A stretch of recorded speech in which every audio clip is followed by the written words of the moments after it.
Today we're going to be working on this previously painted yucky little nightstand. I can't wait to show you what's underneath.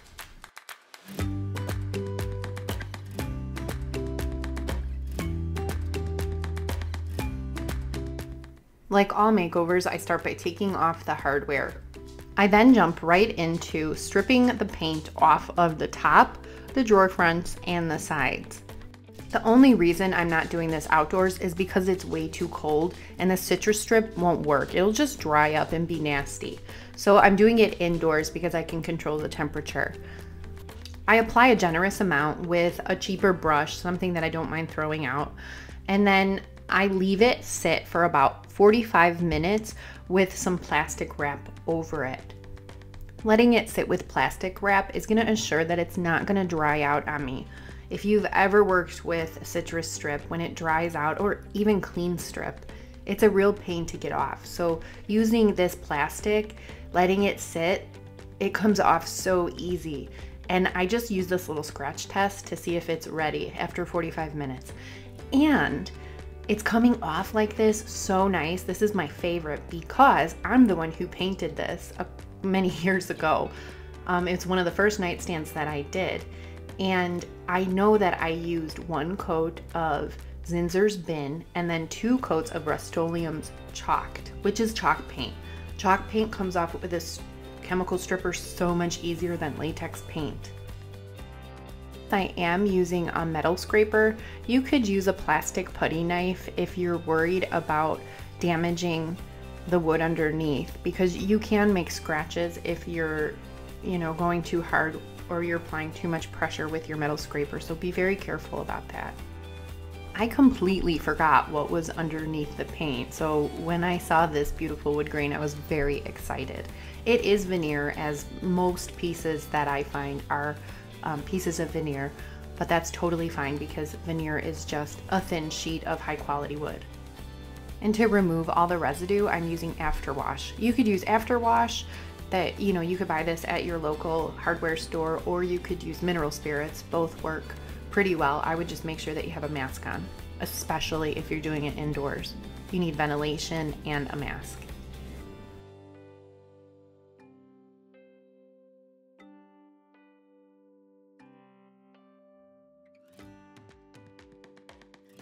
And for the drawer fronts, I did strip the drawer fronts, but as you can see right here, I do have to do 2 coats. It didn't come off as easy as on the top and on the sides of the piece, and that's okay. I find that right now, if I had started really scraping and trying to get that other coat off, it would have just been a hassle and I would have messed the piece up. So waiting another 45 minutes, just applying it, is so much easier. When you're stripping paint off of wood, patience is key. If you rush it, it's gonna get sloppy. So no big deal. I just use the same plastic wrap and I cover it again, wait 45 minutes, come back, and it comes off. Just super easy.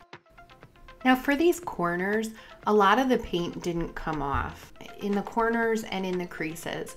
So I'm just using my scraper blade to scrape it off. I could have used a wire brush, added more of the Citristrip, but I find when you do that in the corners, it makes such a mess. And then it becomes really hard. And this is just clean and easy to do. But again, you just have to be patient and take your time. If you're enjoying this video, I would love it if you hit the like button. I would appreciate it so much. It helps my channel tremendously. Once I finish scraping all the corners, I take the piece outside and I give the entire thing a sand. Where I want to keep the wood grain, I am using my mouse sander and I'm just gently going over it with a 150 grit. I am going to stain it. And then for the rest of it, where there's paint left on there, I also take the 150 grit and I just sand over it and make sure that all those brush strokes are gone. And then I go back with my carbide scraper and scrape out all the little corners that paint is still left in. I thought maybe I could get it with my mouse sander, but I couldn't. And I am not a huge fan of using the scrapers to scrape paint off, but I love them in the corners. It works wonders. It's really a fabulous tool. And then I decided to make my life a little easier and give the whole piece a once over with my orbital sander. The orbital sander just covers a lot more area than the mouse sander can. Now I'm using Varathanes wood stain in Special Walnut. Special Walnut versus Walnut, I feel the Special Walnut has a little bit more of a red tint to it. And because I know what paint I want to use on the remaining surface, I think that it will go together really nicely. I recently bought a pack of 40 microfiber lint-free cloths from Menards for like $17. So I'm just using my cloth to apply it and then wipe it back down. When you're applying your stain, you want to make sure that you're evenly distributing it. You want to make sure that you've evenly sanded it. You know, if there's any areas that you sanded it that were darker and you put some stain on it, if it's just regular wood stain, you're going to be able to see those sections right through it. Now, if you used a gel stain, it might give a little bit better coverage, but we're just using a regular wood stain for this.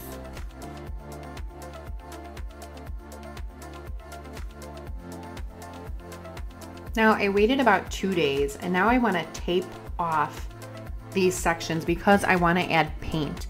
I'm only leaving the wood stain on the top, the sides, and the drawer fronts. The rest is going to be painted. For this project, I chose to use Fusion Mineral Paint in the color Seaside. It's a beautiful, beautiful blue. And then I'm using the Stallmeister brush. I have to double check the size. I'll leave it in the description box below if you're interested in trying out the brush or the paint or any of the products I use in this video. I have to tell you, this paint went on like a dream. It is my first time ever using it, and I was just kind of blown away by the quality. It feels different. It's a really nice paint. I try so hard to show you guys here that it went on so smooth and brush stroke free, which is like a huge plus for an indoor painter or somebody not using a sprayer, and being able to do it with a brush. You know, usually brushes leave some kind of brush strokes. You could put stuff on with a sponge or a foam roller and you might get a lot less, but unless you're using water, which I never used water at all for this, and it came up brush stroke free. The key is to not load your brush up with a ton of paint. The more paint that you put on your brush, the more brush strokes you will have. So you don't even need that much. Like a little bit goes a really, really long way. And it's got excellent coverage. I have to say I'm a huge fan of this paint. I don't know how it would do blending or anything like that, but as far as a one color application, 2 coats and you're good to go. It does have the built-in top coat, but I like a satin finish, so of course I always add the satin top coat to most of my pieces. Now, I am making a huge mistake here. Can you point out the mistake that I've made? I will tell you in a few minutes what I did, but I made such a rookie mistake here. As you can see, I know that all that white has some of that Zinsser's bin, but where I completely sanded one of the other sides and the top, there is no bin. So let me know in the comments, what do you think I did wrong here? I know that I share my mistakes a lot with you guys, and I do this because I think that they're teachable moments. You know, I've been painting furniture for a long time now, and sometimes, especially when I'm using new tools or I get excited about something, I rush into, you know, the paint and I skip some steps because I'm just kind of excited to use the new product. And that's what happened here. I want to show you in a few minutes just how important it is to not skip those steps. I'm sitting here and I'm just finishing up and I'm applying the paint on all the areas. And I don't see the mistake until a couple days later. I apply a total of 2 coats of this Fusion Mineral paint. Then I go outside and I used Rust-Oleum's metallic oil rubbed bronze spray paint. I just want to give these handles a nice refresh with a different color.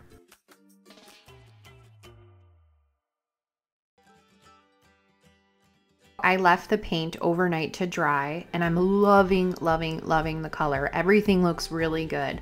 I feel super confident about all of it. Then I see little flecks of the paint stuck in the wood grain on the drawer fronts, and I decided to use Dixie Belle's No Pain Gel Stain in Golden Ash. Gel Stain sits on top. You can actually use it over a factory finish. So I just take a little toothpick and I fill in all of those little spots that you see. And the reason this happened was because I didn't use clear shellac to like lock in the grain. The grain was open and all the paint and the bin got into it. So it's really hard to remove. If I had kept sanding, I could remove it, but I possibly would have blown through the veneer. So I didn't want to do that. And Golden Ash is so close to that special walnut that it just worked out really, really well.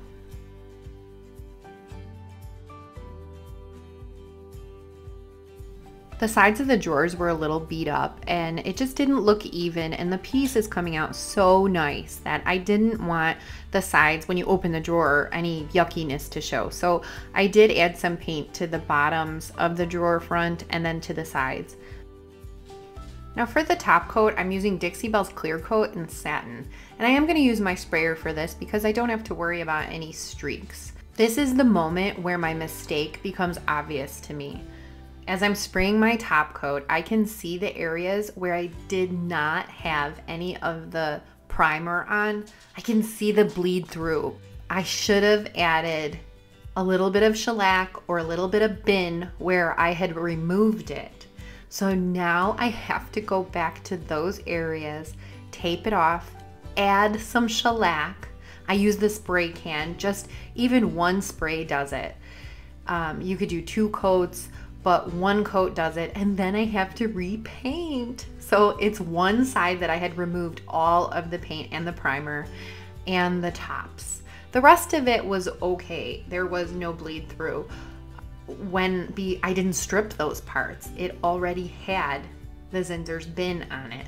Not using a primer, I can get away with it maybe on 1 or 2 pieces, but most pieces need a primer. It just does, and you may not see it until after you add your clear coat, because those clear coats are water-based, which brings out the tannins. And that's what happened. So I did 2 coats and it actually went on so smooth when it was done drying that it really wasn't as big of a deal as, you know, I'm making it out to be. But it's kind of devastating when this happens. It's like, oh my gosh, all that work, and then, you know, you get hit with just a silly mistake that could have been avoided. So people always wonder, why do you prime? Why do you prime? This is why I prime.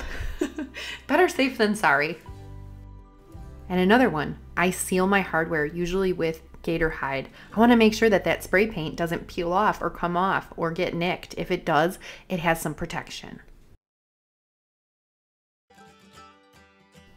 Now here's a little reminder of what we started with, and then here it is today. The only thing I would change about this is not having a chest of drawers to go with it. I really love the piece. I think it would have been perfect with a matching chest of drawers, but we don't have it, and I've saved another piece from the landfill because, let's face it, it was garbage before. Let me know what you think down in the comments, and I will see you guys next time.